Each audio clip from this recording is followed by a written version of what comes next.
Rima Hassan placée en garde à vue pour apologie du terrorisme et possession de drogue. Il a été retrouvé sur elle, effectivement, de la drogue. De la drogue. De la drogue. De la drogue. De la drogue. De la drogue. De la drogue.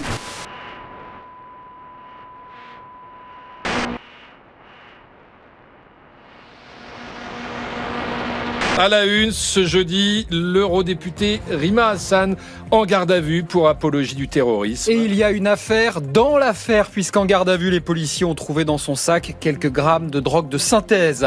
Apologie du terrorisme et détention de stupéfiants, Rima Hassan est en garde à vue à Paris. Elle avait aussi dans son sac quelques grammes de drogue de synthèse. De la drogue de synthèse a par ailleurs été retrouvée dans son sac. De la drogue de synthèse a par ailleurs été retrouvée dans son sac. Selon nos confrères du Parisien, les policiers ont découvert dans son sac plus d'1 gramme d'une drogue de synthèse. De la drogue de synthèse. Drogue de synthèse. Drogue de synthèse. Drogue de synthèse. Drogue de synthèse. Drogue de synthèse. Ce qui commence à faire un peu beaucoup. Drogue de synthèse. Drogue de synthèse. Drogue de synthèse. Drogue de synthèse. Drogue de synthèse. C'est vrai que ça commence à faire un peu beaucoup quand même. Ça fait beaucoup, ce ne sera pas assez pour en venir à bout de Rima Hassan, j'en suis persuadé. Ce qui va être plus difficile pour elle à justifier, c'est ce qu'elle avait dans son sac. Elle est prise la main dans le sac. Là, pour le coup, c'est vraiment cette affaire-là qui va être la plus intéressante. Donc elle n'a pas vérifié son sac et surprise, dans son sac, de la drogue, ce qui est parfaitement illégal. Alors, on ne sait pas laquelle, mais il ne s'agit pas de cocaïne ou de cannabis, mais d'une drogue synthétisée en laboratoire. Juste qu'on s'arrête un instant sur cette drogue de synthèse. De quelle drogue s'agit-il ? 1 gramme d'un produit qui pourrait être de la MDMA, une drogue de synthèse. La catinone, dont les effets sont similaires aux amphétamines. Une boulette de cannabis et 1 gramme de 3-MMC. Des cristaux d'un dérivé de la 3-MMC. Il y avait du cannabis et de la 3-MMC. C'est cette drogue à usage festif. Un mélange de cocaïne, d'amphétamine. Je ne sais pas. Alors la molécule en question, il s'agit de catinone et l'un de ses dérivés, c'est la fameuse 3-MMC qui est en fait une amphétamine. Une drogue de synthèse proche des amphétamines.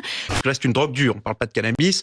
Qui peut être consommée de manière festive. C'est de la 3-MMC, vous savez, c'est ce qu'on appelle la cocaïne du pauvre. L'une des drogues en ce moment, hélas, avec la cocaïne la plus consommée à Paris. On en avait entendu parler au moment de l'affaire Palmade. Je vous ai aidé sur ça. C'est ce qu'avait utilisé Pierre Palmade avant son accident. C'est la deuxième fois. J'espère qu'elle n'est pas venue en voiture. Voilà, Pour la drogue, des soirées chemsex.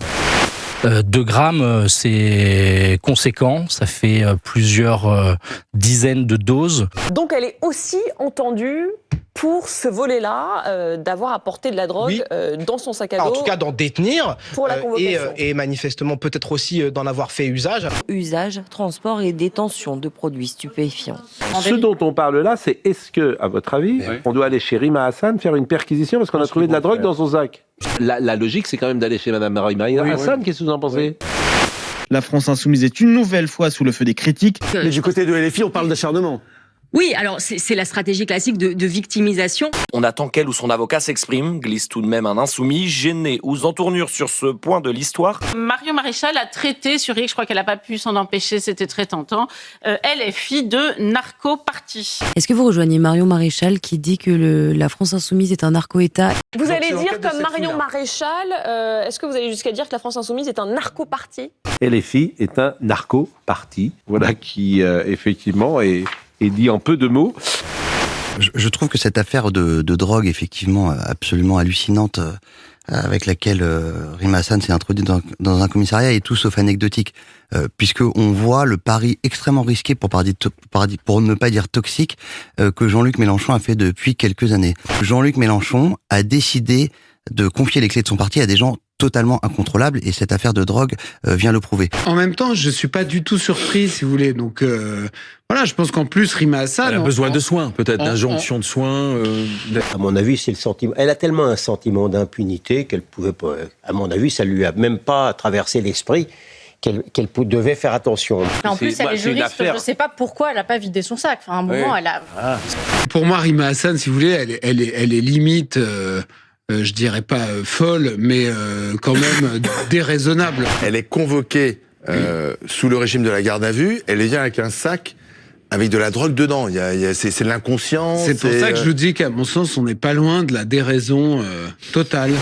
c'est totalement dingue de se dire qu'elle se promène avec de la drogue et qu'elle rentre dans un commissariat avec de la drogue. Est-ce qu'elle se sent au-dessus des lois? C'est une justiciable ordinaire, hein. Elle est ni au-dessus ni en dessous des lois. Être parlementaire, c'est pas un totem d'immunité, juste ça. Bien sûr. C'est pas un totem d'immunité. On peut mettre en garde à vue des parlementaires quand il s'agit de flagrance. On peut aller perquisitionner chez des parlementaires qui posent un problème pour la société. Et surtout de la drogue. En fait, tu as du sang sur les mains.